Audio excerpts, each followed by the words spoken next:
오늘은 정말 흥미로운 기업 얘기를 해볼까 합니다. 바로 지리공간 정보 회사 블랙스카이인데요. 이 회사를 보면요, 엄청난 기술적 잠재력과 냉혹한 재무적 현실 사이에서 투자자들을 그야말로 혼란의 도가니에 빠뜨리고 있습니다. 그래서 질문은 아주 간단합니다.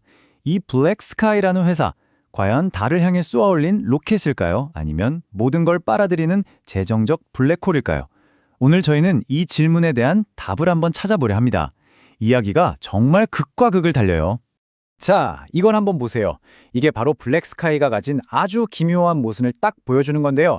2055년 3분기 재무 상태를 보면 매출은 줄고 순손실은 늘었습니다. 현금은 계속 타들어가고 있고요. 그런데 애널리스트들은 강력 매수를 외치면서 목표 주가를 무려 42달러까지 보고 있다는 거죠. 아니, 어떻게 이런 일이 가능할까요? 이 완전히 상반된 신호들 속에 진실이 숨어 있습니다. 자, 그럼 먼저 대체 왜 이렇게까지 좋게 보는지, 이 모든 낙관론의 근거는 뭔지 블랙스카이의 긍정적인 측면부터 한번 자세히 파헤쳐 보겠습니다. 블랙스카이의 핵심 경쟁력, 그건 바로 수직적 통합 전략입니다. 이게 뭐냐면요. 쉽게 말해서 위성을 만들고 운영하는 데 필요한 거의 모든 과정을 남에게 맡기지 않고 자기들이 직접 다 한다는 뜻입니다. 바로 이 전략이 이 회사의 기술력과 운영 효율의 바탕이 되는 거죠. 이게 어떻게 돌아가냐면요. 맨 처음 위성 설계부터 시작해서요. 그걸 또 자기네 시설에서 직접 만들고 쏘아 올린 다음에 자체 AI 플랫폼인 스펙트라로 운영하고 데이터를 분석하기까지 이 모든 걸 다 직접 통제한다는 겁니다. 바로 이게 효율성과 기술 혁신을 이끄는 진짜 원동력인 거죠. 정말 놀라운 숫자가 하나 있는데요. 바로 81%입니다. 이게 뭐냐면 블랙스카이의 핵심 사업인 영상 및 분석 부문에서 기록한 매출 총이익률이에요. 회사가 얼마나 효율적으로 운영되고 있는지를 아주 명확하게 보여주는 증거라고 할 수 있겠습니다. 그리고 이게 끝이 아닙니다. 최근에 6천만 달러가 넘는 신규 계약을 따냈는데요. 진짜 놀라운 건 이 계약의 91%가 해외에서 왔다는 점이에요. 더 이상 미국 정부에만 의존하는 게 아니라 성공적으로 전 세계로 뻗어나가고 있다는 아주 좋은 신호죠. 말 그대로 글로벌 수요가 폭발하고 있는 겁니다. 이 숫자가 바로 블랙스카이의 미래를 엿볼 수 있게 해주는 지표입니다. 2025년 3분기 말 기준으로 수주 잔고가 무려 3억 2,270만 달러에 달합니다. 이게 뭘 의미하냐면요. 아직 회계장부에는 찍히지 않았지만 앞으로 벌어들일 돈이 이만큼이나 쌓여 있다는 거예요. 잠재력이 정말 엄청나죠. 하지만 동전에는 양면이 있죠. 이렇게 장밋빛 전망만 있는 건 아닙니다. 이제 이야기의 다른 면, 이 모든 밝은 전망을 아래로 끌어당기는 냉혹한 재무 현실, 즉 비관론의 근거들을 들여다볼 시간입니다. 2024년 잉여 현금 흐름입니다. 마이너스 5,668만 달러. 이건 간단히 말해 회사가 버는 돈보다 쓰는 돈이 훨씬 많다는 얘기예요. 말 그대로 현금이 줄줄 새고 있다는 걸 보여주는 거죠. 게다가 손실은 줄어드는 게 아니라 오히려 늘었습니다. 2025년 3분기 순손실이 1,530만 달러를 기록했어요. 아직 이익을 내는 단계는 한참 멀었다는 명백한 증거입니다. 물론 성장을 위해 투자하는 거겠지만 그만큼 손실도 커지고 있는 거죠. 그리고 빚도 만만치 않습니다. 2024년 기준으로 회사가 짊어진 장기 부채가 1억 600만 달러나 돼요. 야심차게 사업을 확장하려고 돈을 빌렸는데 이제 이 빚이 재무적으로 상당한 부담이 되고 있는 상황입니다.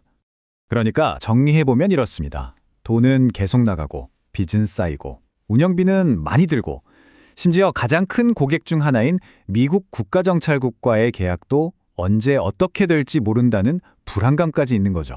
지금 상황이 얼마나 혼란스러운지 이 문장이 딱 보여주는데요. 어떤 전문가는 이 회사 주식이 89%나 고평가됐다고 하고 또 다른 전문가는 오히려 저평가됐다고 합니다. 이건 뭐 전문가들 사이에서도 의견이 완전히 갈리는 그야말로 안개 속이라는 뜻이죠. 자, 이제 이 두 가지 상반된 이야기를 한자리에 놓고 보겠습니다. 바로 투자자들이 겪고 있는 이 딜레마, 엄청난 비전과 차가운 현실 사이의 줄다리기 말이죠. 이 차트 좀 보세요. 주가만 보면 정말 어마어마합니다. 지난 1년 동안 173%나 올랐으니까요. 그런데 문제는 변동성이에요. 베타값이 2.42라는 건 시장이 1만큼 움직일 때 이 주식은 2.4배 이상 널뛰기를 한다는 뜻입니다. 그야말로 하이 리스크, 하이 리턴의 정석이죠. 이 한 장에 모든 게 요약되어 있습니다. 왼쪽을 보세요. 멋진 3세대 위성, 든든한 수주 전구, 애널리스트들의 장밋빛 전망, 미래에 대한 약속들이죠. 하지만 오른쪽을 보세요. 계속되는 손실, 마이너스 현금 흐름, 쌓여가는 빚. 이게 바로 현실적인 문제입니다. 투자자는 이 둘 중에 뭘 더 무겁게 봐야 할까요? 그래서 바로 이 질문을 던져야 합니다. 미래의 시장을 지배할 거라는 이 대담한 비전을 믿을 것인가? 아니면 재무제표가 보내는 이 명백한 위험 신호에 더 귀를 기울일 것인가? 정말 결정하기 어려운 갈림길에 서 있는 셈이죠.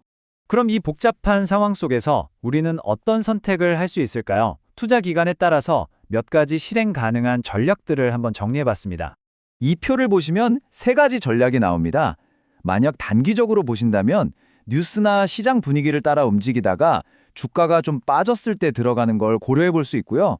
중기적으로는 이 회사가 흑자로 돌아서는 그 시점에 베팅하면서 주가가 크게 떨어질 때마다 조금씩 모아가는 전략이 있겠죠. 그리고 정말 장기적으로 이 회사가 결국 시장의 지배자가 될 거라고 믿는다면 큰 조정이 올 때마다 오히려 기회로 삼고 비중을 늘려가는 겁니다. 여기서 한 걸음만 물러나서 이 전체 시장을 한번 보죠. 지리공간 정보시장 자체가 지금 엄청나게 커지고 있거든요. 2025년 약 370억 달러에서 2030년에는 620억 달러를 훌쩍 넘을 걸로 예상됩니다. 그러니까 블랙스카이가 겪는 이 어려움은 어쩌면 이 거대한 시장을 차지하기 위한 일종의 성장통으로 볼 수도 있다는 거죠. 그만큼 판돈이 아주 큰 게임입니다. 자, 오늘 분석은 이 질문으로 마무리할까 합니다.